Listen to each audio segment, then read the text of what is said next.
Good evening and welcome to this latest edition of the Love Shack Chats with myself, Alan the Love Engineer, Mitra Vijay, Goddess Andrea and Nisanka.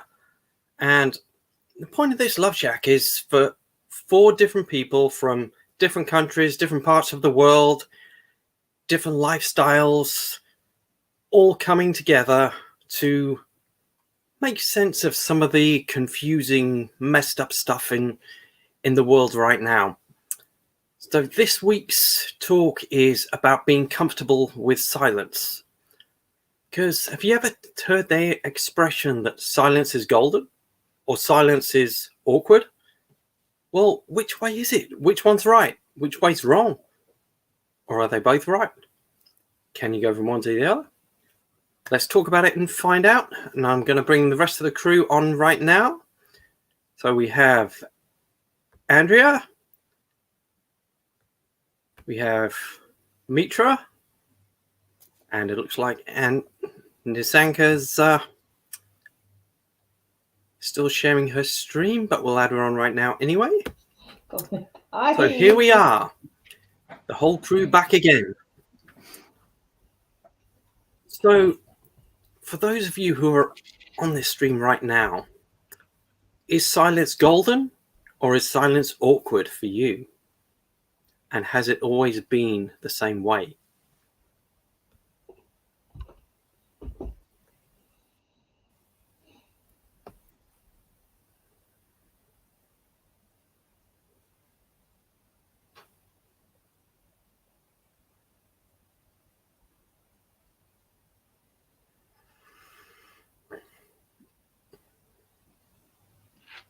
Go on, Andrea.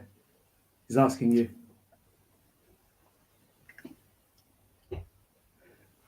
You're asking me. Oh, I remember when silence was so awkward. I couldn't even do it if it was silent. I had to create noise. The chatter in my brain would get too much. It would just be all of those negative thoughts beating me up all the time. Oh, I had to be doing something or it was too much brain bashing. So when I learned silence, it is probably the most powerful thing that I have been gifted since I've been comfortable with it. But I have to admit, it hasn't always been that way. I've only learned it in the last 10 years or so. And now I don't like it when it's noisy.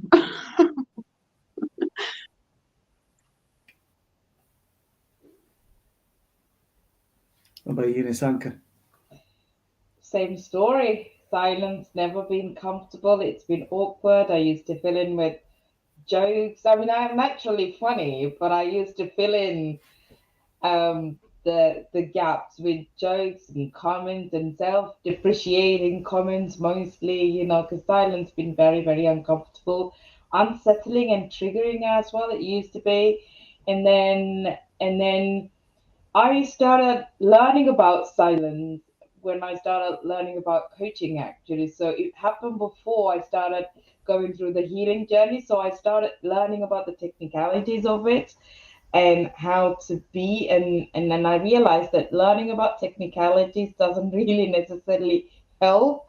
It is there as a knowledge, but actually it's a skill in itself.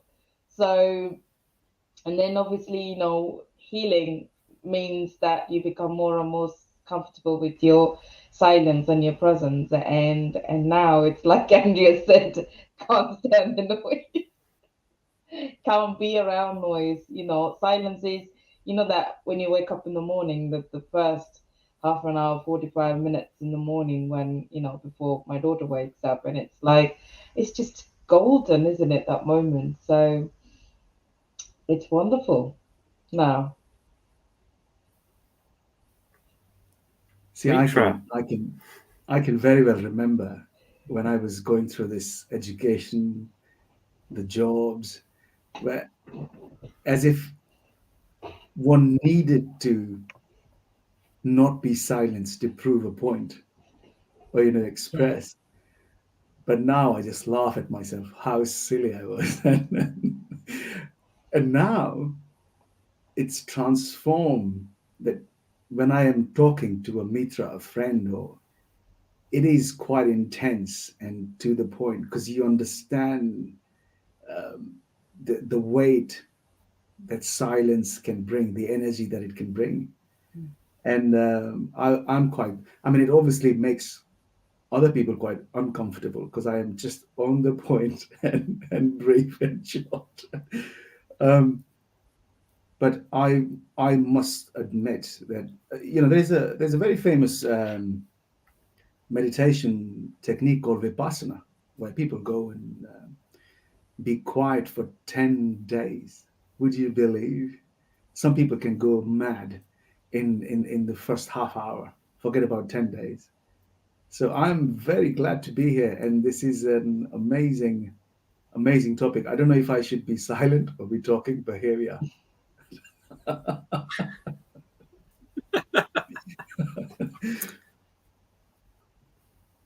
So for me, years ago, was silence awkward? Sometimes. Though what was natural for me is to be more silent. I've never naturally been a talker. It's something I've had to learn to do and build my confidence up to be able to do. The only times that silence really felt awkward for me is if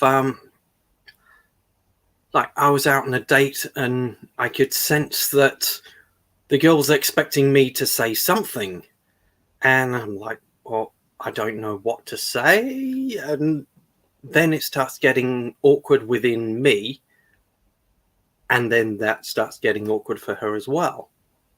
The only other time I've felt really uncomfortable with a silence is the first time I played guitar live on stage and the amplifier didn't work. So I'm just there playing and there's nothing coming out, thinking, uh-oh, this is not good. But we got around it. So most of the time for me, I have to say silence is golden. But not always. I can definitely So what was the journey like for you guys, going from it being a very, very awkward thing? I can relate to where you said, like in a relationship, right? And like there's those times still have a bit of a time delay on my connection.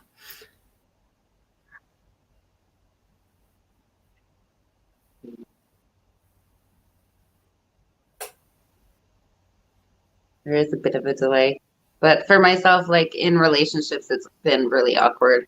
Always there's that awkward silence when you don't know what to say. And Alan, I think you just said, how did we get to the point of being able to accept the silence? For me, I had to battle the demons in my head and all of my past stuff. Like when I grew up, I did not have supportive parents. It was, you're never going to make anything of yourself. You're just trash. You're going to end up on welfare and pregnant by the time you're 20, like all that horrible stuff before the age of 10. So that is actually what I thought of myself. So I had a lot to battle, but I learned, I think having children was my saving grace, because when I look at them and I thought, oh my God, how could you speak to a young child that way? And I just saw it from a different point. And then I realized that I needed to work on myself so that I didn't repeat that same cycle and transfer that to my children. And I needed to learn to be silent. And it was really hard. I have to admit, shutting up and not having the last word or being outspoken, because I was a crazy person in those times, and being able to just shut that down and realize who I am and what I am. The journey to silence has been really challenging for me. And it's still, to me, like Nisanka said, it's a skill. I still practice it. I make sure I have, like she said, in the mornings, that first 45 minutes, that's when I do my mindset work. I still battle demons about that stuff, but I actually write it down and I change it, and I read to myself what I've done. And I take that time to just absorb it for myself, because I have to constantly be training this brain to shut up, because it just gets in the way when it really starts beaking at me, you know. It stops me from doing amazing things. So I know I'm amazing. I just have to shut up and do instead of talking. Thank you, Andrea. And Mitra, were you going to say something? No, please carry on. I want to No, listen. because thank you. I just wanted to add something to what Andrea said. Often, and parenting is the niche that I've chosen to carry on my business with, and often we undermine the power of silence in the parent-child dynamic. And one of the most powerful, and this is not a tool that often gets told and taught to parents or even as teachers, you know, in my teacher training. We were never told the power of silence, you know, but it is the most, in fact, the most powerful parenting tool that we could ever have. If you can just silence yourself, not just passive aggressive silence, not that passive aggressive silence, you know, the connected silence with your child and with yourself as well, you know, not like running, you know, allowing the caveman brain to run riots in your brain, in your thoughts.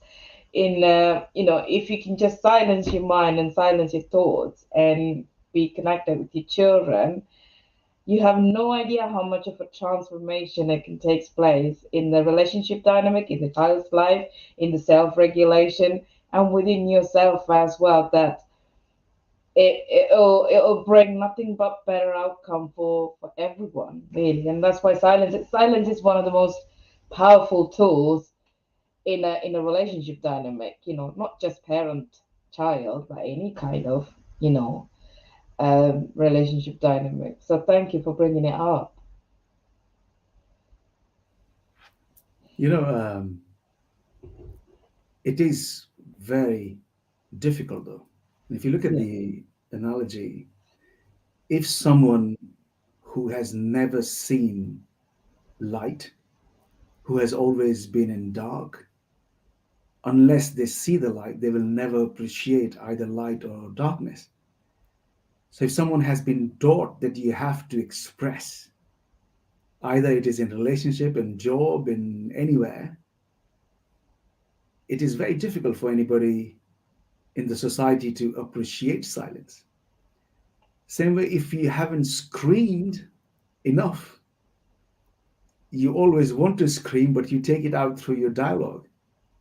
And that's where we, in some of our classes, teach to let go. Either it is screaming, howling, dancing, and then quiet. Because if I'm already quiet and you tell me to be quiet, my brain will, or one's brain will start chattering so much that it can burst without you even knowing. And that's where the balance is really important. And as you both said, silence is golden, and at times it is not, because sometimes you have to say. I'll give you a little example. I was recently away in a group of people who didn't speak English. One or two did a little bit. They were all, but we didn't. I realized we didn't need the language. You know, we could talk through the eyes. You know, you go into these lifts and people would let you know that this is where you need to get down. And I felt so profound. You didn't need to yakety yakety ya or blah blah blah. And also going back, there must have been time when there was no language at all. But I think the line to be created is that you don't want to send yourself into silence while your brain is talking so much that you will go crazy that way as well. So find balance, a little bit of a tantra, a little bit of a training from Nisanka, a little bit of meditation, some connection issues with our friend Alan. I hope we're still recording because we just lost Alan. Are we still on live or are we not on live? I'm not It says sure. we're in the show, so I guess we're gonna run it till Alan comes back. I suppose Alan so. has chose silence today. Oh no, we're live. We're live, so we can carry on. And I agree with you, Mitra. Silence is often comfortable when we have actually been suppressed. First as children, and then obviously continuing from that. Silence is comfortable when we have expressed ourselves in a way, in a way that allows us to process whatever has been suppressed. So the comfort of silence, or the golden place of silence, can only come from having, like Mitra said, spoken out loud. So there has to be a safe, non-judgmental space for children, for adults, for everyone to be able to express first their authenticity and whatever the emotion they're going through. And we often label emotions as good and bad. Emotions are emotions, they happen, right? And when we have a label, we have a judgment attached to it, and then we shy away from either expressing it or processing it, because then we attach a shame to it. But if you just look at life, it's life, it happens, emotions happen, things happen, feelings happen. And if you look at from that light, you'll find yourself in a position to be able to actually express whatever you're experiencing. And with that, silence becomes comfortable. I think it's also about learning to be in our beings, like just being able to be. It took me a really long time to figure that one out when I took parenting classes when my daughter was little, because I knew I had to change my parenting ways. And they gave me this list of emotions and feelings. And I mean, like, it was an 8.5 page, and it had all the different things. And I realized all I knew was happy, sad, and mad. And there was this whole list. I hung it up on the fridge, and I'm like, did you know there's this many feelings? Like, I had no idea. But then I gave myself permission to experience those feelings and have them when they came up. And I got to target which one it was. And then I got to share with my children, you know what? If you're sad, just be sad. Don't stay there forever, but have that sad moment when you need to have it. And then let's carry on. And being able to just be whatever you need to be in the moment has helped me find that peaceful silence, with having to cry when you need to cry or scream when you need to scream. That has been huge for me.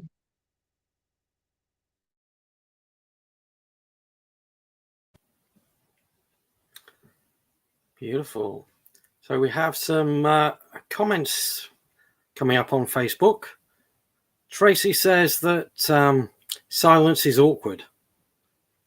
Then she goes on to say that it depends on the circumstances. She hates awkward silences in group settings, but loves the silence when she's at home or when she's out for a walk, which to me is a lot of which could be related to being in control of the environment.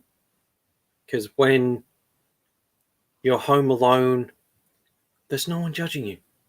There's no possibility of that. If you want to say something, you can say it and you don't hear anything back, which is cool.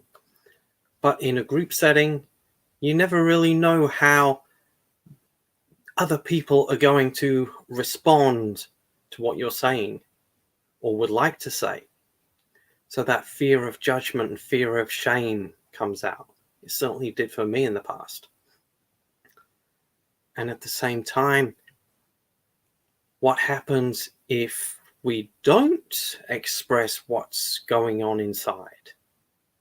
It builds up and it builds up and it builds up and comes out at the most inconvenient moment, possibly with one of the people that is closest to us, because we feel safe.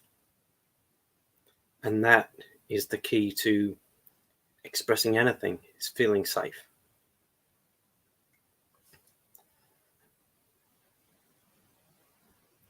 I think she makes a point, because it can be awkward if we have, if somebody's not living a yogi life. I feel Mitra might have something to say now.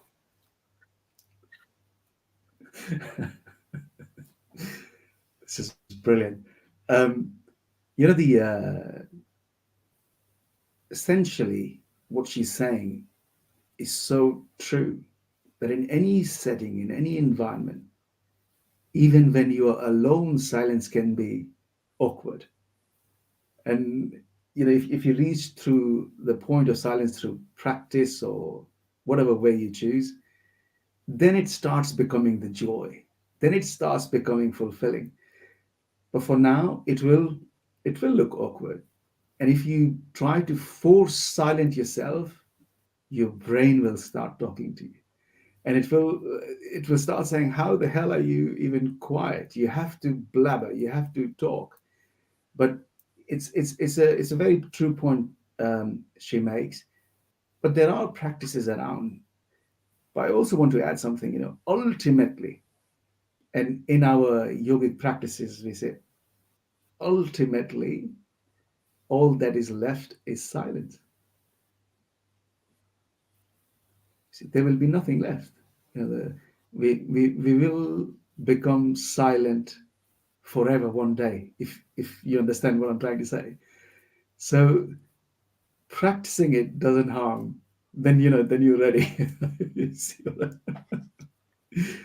But it is a beautiful phenomena to just learn. You're cooking your food, and you are so joyful inside, still quiet, and enjoying that presence of being but not being, talking but not talking. It is just beautiful. Thank you. It is beautiful. And it is also like with a lot of people that I work with, it's really teaching them to turn their brain off. It's sometimes really hard to beat those demons in your head, or especially corporate men and women who are constantly thinking about what's next, or what did they forget to do, or they have so much on their plate that it's overflowing and they can't, have focus on their thoughts. And so one thing that I teach is a breathing technique, so that you can actually stop, ask what's important, what do you need to do, what's right now, instead of having this overflowing plate of like, and you don't know where to go first. And that's something that I've learned. A lot of people actually think like that. And I believe I did once in my life too, but now that I can sort out my brain and tell it to shh when I need it to be quiet, I get more done. I get to focus on one thing at a time, and I don't have you forgot this, you got to do this, did you do this? It's just not going anymore. It just slows that wheel, the hamster wheel. I just want to plug in before we go to Nissanka that there's a very important point you said there. The people in corporate or leadership or relationship, because we are so ready, sometimes people are not even ready to listen what the other person is saying, but they have the answer ready. I don't know if you've had this situation where, but how developing that situation where you can make critical decisions, even in leadership or corporates or in life. Silence plays, we are not talking here for anybody to be silent 24/7, but giving ourselves that gap of silence can be so transformational. But yeah, I'll put there. Thank you. Plugging into everything you've been saying, we've just been talking about, group environments. We've got to understand our drive comes from post-war environments, corporate, post-industrial, the industrial revolution. With that, we developed this attitude towards work that unless you work really hard, unless you put in a lot of work and a lot of hours in, that you're not going to be a successful person. So there's a lot of beliefs to be challenged there in order for us to be comfortable with silence on so many different levels, and that silence is not encouraged even in teaching. And I did my entire research on silence when I did my master's, entire research on silence, because in teaching environments, silent students aren't necessarily encouraged to be silent. So there's a socially, culturally, silence could mean so many different things. We're actually focusing on silence mostly within ourselves, within our mind, aren't we? And one of the epidemics or pandemics, whatever epidemics that we have in the society today is the social media addiction, which, I had to take some time away. But as soon as I come back to it, it does not take more than 24 hours for us to actually get really addicted to it. It's that bad.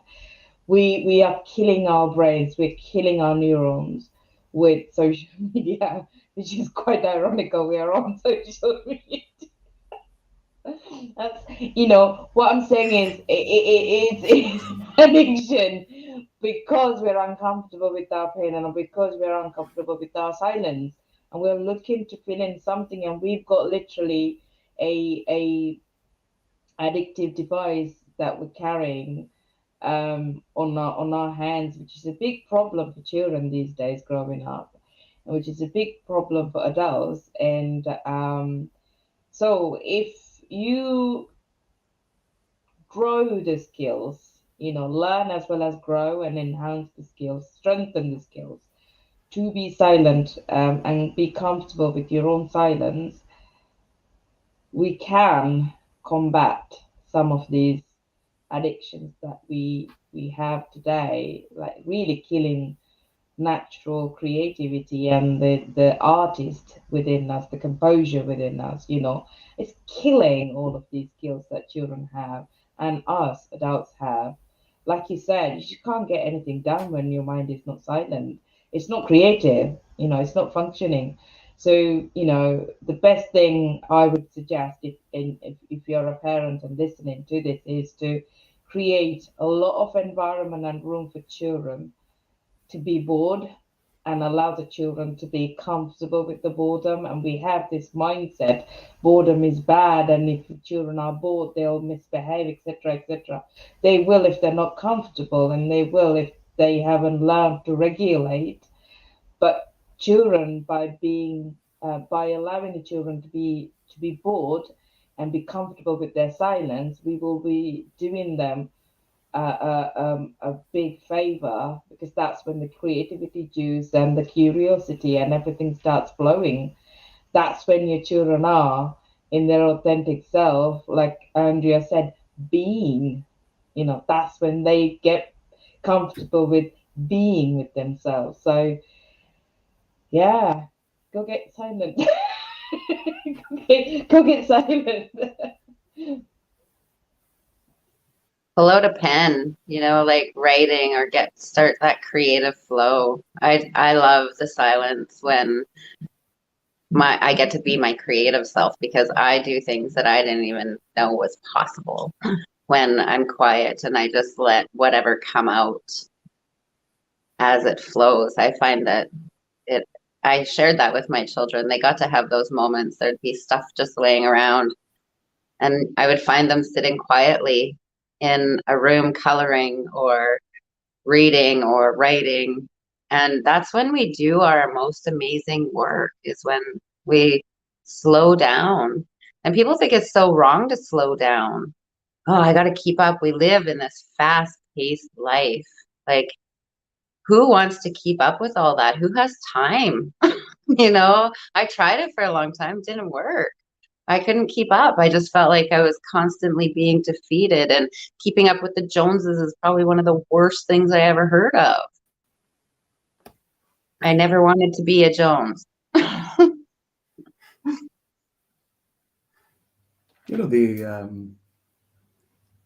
And that's where my meditations. So we don't say, I'm taking you into silence. The guided meditations automatically, without even people knowing, guides them somewhere else rather than listening to the chatter of the mind. And we say, I want you to be quiet, so I am talking. And then then the mind just flows and flows and flows, and without even people knowing, without being told that they need to be quiet, the surface goes quiet. It's an amazing phenomenon, and I think this is a topic where I have talked most, where I was supposed to be silent, which is so good. Oh, it's all Alan's fault. Yeah, but we'd love to have anybody has any questions while Alan is frozen, I think. Camera's gone off. Excellent.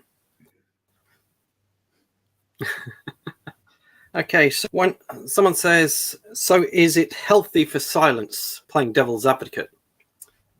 And there's someone else saying that silence is golden. So I think out of all of our listeners, viewers, we've got some of both sides, which is cool.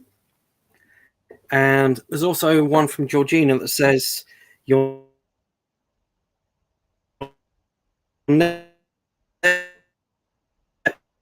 never silent just because you're not talking, because your thoughts keep going in the world.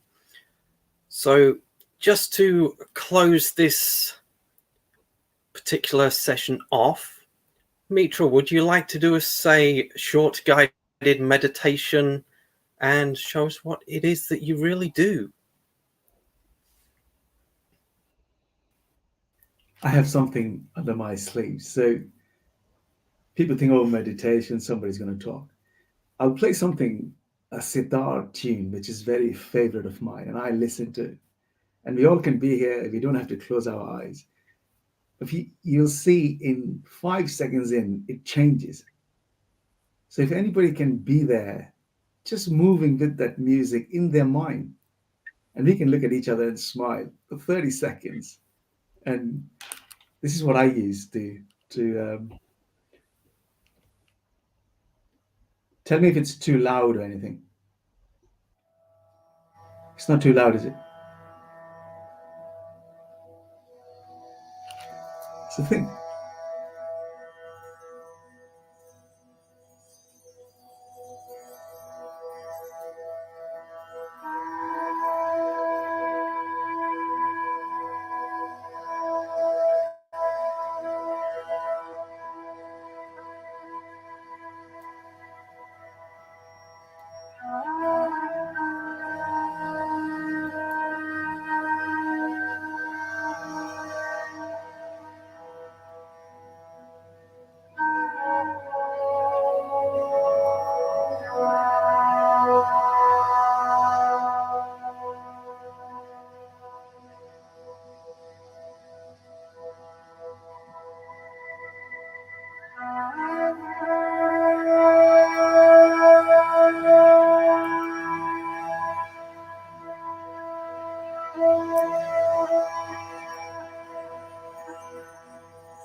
So if you see that little moment where there's nothing to be taught, then this is an hour long, and I can get lost in it as if this stranger is saying everything is okay, just be here. I love that music. If somebody is listening, really paying attention, there are bells, there is flute, there is a moment, and then slowly after a few minutes, you start to flow with it. And Did you enjoy that? It's really good. I mean, I have been listening it for what, 20 years. It's a raga, Yeah. and I have never got bored. Same music, same music. It's just wonderful. It's just a wonderful tune, isn't it? Yeah. Beautiful. It's like, I mean, I just literally went into this, I don't know, some sort of light, and like just could feel the blissful brain. Yeah. Bliss. Yeah. When the music changed, I just got goosebumps all over my, like it just was a flow that went through my whole body. I was like, "Ooh, nice." It feels so good when we allow things into our presence, you know? Like I feel like by being silent, we're allowing things to come to us. We're giving it permission to feel something more, or instead of putting judgment on our feelings as well, just like allowance, you know, acceptance and allowance. How was that for you, Alan? That was very good. Very calming. And something that came up for me just after you stopped playing it was watching a video from Steve Vai, who's an amazing guitarist and doing some online teaching now. And he says one of the key things that he says will help a lot of guitarists is to meditate. But that doesn't necessarily mean sitting with your legs crossed going om or whatever. He said sometimes he will take 20 minutes just to play, just be at one with himself and his guitar. Sometimes he will put limitations there. For example, for the next 20 minutes, I'm only going to use one string and see what he can come up with. And what he did, and he actually did that live on the video. And it's like, wow, that's amazing. I hadn't even thought of using my guitar as a meditation tool. But it works. Because while I'm focused on the guitar, everything else in the world or work business stuff just disappears. But to sit there and not think anything is almost impossible for me. See, my meditation. So Georgina said,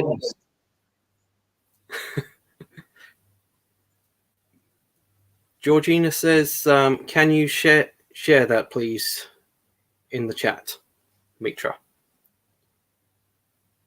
I think she means your meditation thing.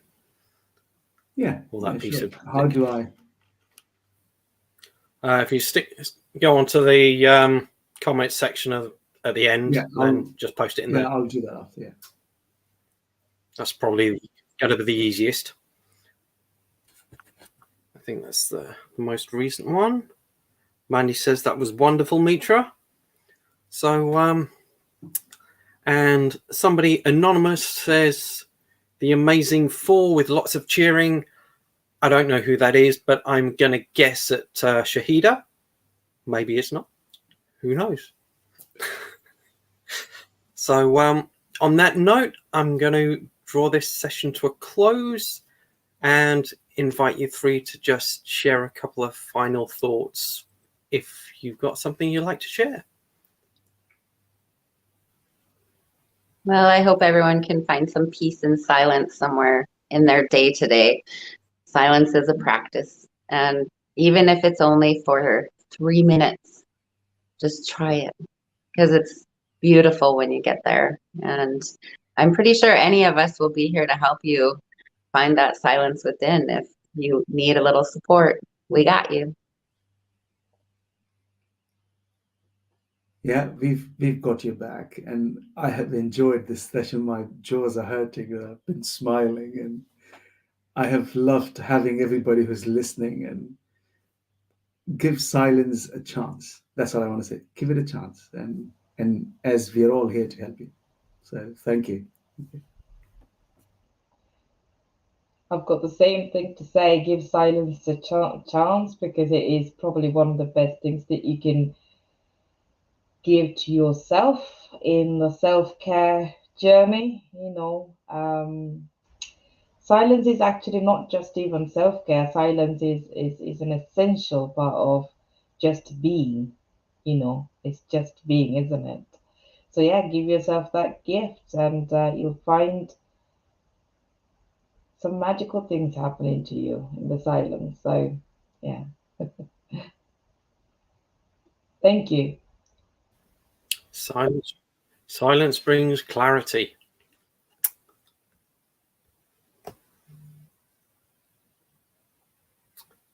Right.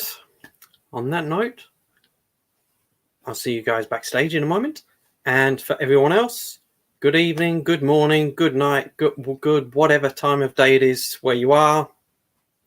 Have an amazing week, amazing month, amazing day, and we will see you next time talking about something completely different. See you later.